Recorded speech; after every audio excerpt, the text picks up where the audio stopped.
ఈ మధ్యన మళ్ళీ చంద్రబాబు నాయుడు గారి మాటలు వింటుంటే కొన్ని సందర్భాల్లో నవ్వు వస్తుంది, కొన్ని సందర్భాల్లో ఆశ్చర్యం వేస్తుంది.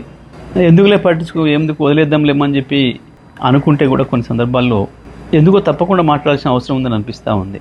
చంద్రబాబు నాయుడు వాస్తవానికి ఏది ఊరికనే మాట్లాడాడు, దాని వెనకాల ఏదో ఉంటుంది. తెలంగాణకు సంబంధించి, హైదరాబాద్ అభివృద్ధికి సంబంధించి చంద్రబాబు మాట్లాడే మాటలు చాలా హాస్యాస్పదంగా ఉంటాయి. కానీ దాంట్లో ఏదో మోసపూరితమైన విషయాలు కూడా ఉంటాయి.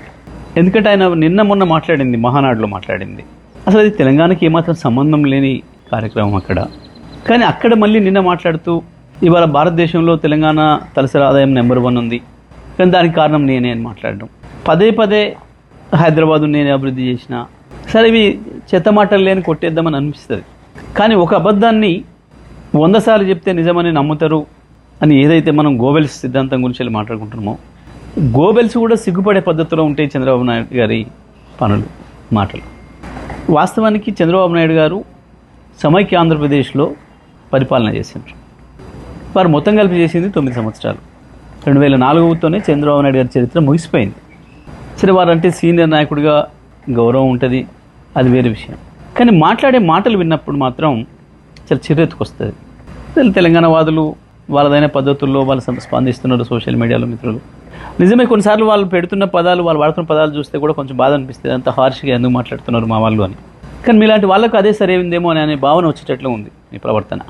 ఎందుకంటే 2004లో మీరు దిగిపోయిన నాటికి సమైక్య ఆంధ్రప్రదేశ్ది తలసరి ఆదాయం 25,900, 26,000 లోపు. ఇక ఆ తర్వాత మీకు పరిపాలన సంబంధం లేదు. 2014లో మీరు ఆంధ్రప్రదేశ్ని 5 సంవత్సరాలు పరిపాలించారు. కేసీఆర్ గారు తెలంగాణ పరిపాలించారు 2014 నుంచి 23 వరకు. మొత్తం భారతదేశంలో ఏ రాష్ట్రంలో రానటువంటి యొక్క అభివృద్ధి ఒక్క తెలంగాణ రాష్ట్రంలోనే వచ్చింది. ఈ రంగం ఆ రంగం అని కాదు, ప్రతి రంగంలో అభివృద్ధిలో ఆకాశంలోకి దూసుకుపోయింది తెలంగాణ. 5 సంవత్సరాలు మీరు అక్కడ పనిచేసినారు ఆంధ్రప్రదేశ్ ప్రత్యేక ఆంధ్రప్రదేశ్ ముఖ్యమంత్రిగా. అక్కడ పెరగలే ఆ పద్ధతుల్లో తలసరి ఆదాయం. ఒక తెలంగాణనే సమైక్య ఆంధ్రప్రదేశ్ నుంచి విడిపడ్డ నాడు కేవలం 1,12,000 తలసరి ఆదాయం ఉంటే ఇవాళ 3,60,000 వచ్చింది, 3,70,000 వచ్చింది దాదాపు. ఇవాళకి కూడా నీ ఆంధ్రప్రదేశ్ తలసరి ఆదాయం 2.5 లక్షలే. చంద్రబాబు నాయుడు గారు దీనికి సమాధానం చెప్పాలి. మీరు నిజంగా మీ పరిపాలన అంత గొప్పదే అయితే ఎందుకు మీరు ప్రత్యేకంగా పరిపాలించిన ఆంధ్రప్రదేశ్లో తలసరి ఆదాయాన్ని అభివృద్ధి చేయలేకపోయారు? ఆంధ్రప్రదేశ్ మీద మీకు ప్రేమ లేక కన్నా ఎందుకు లేదు 4 రోజులు ఉండి వాడుకొని పారేసే రాష్ట్రం కదా, మళ్ళీ నెట్లాగా హైదరాబాద్లోనే వచ్చి డెవలప్ అయ్యి హైదరాబాద్లో కదా ఉండేది అన్న భావనతోనే ఏమనుకోవాలి మిమ్మల్ని?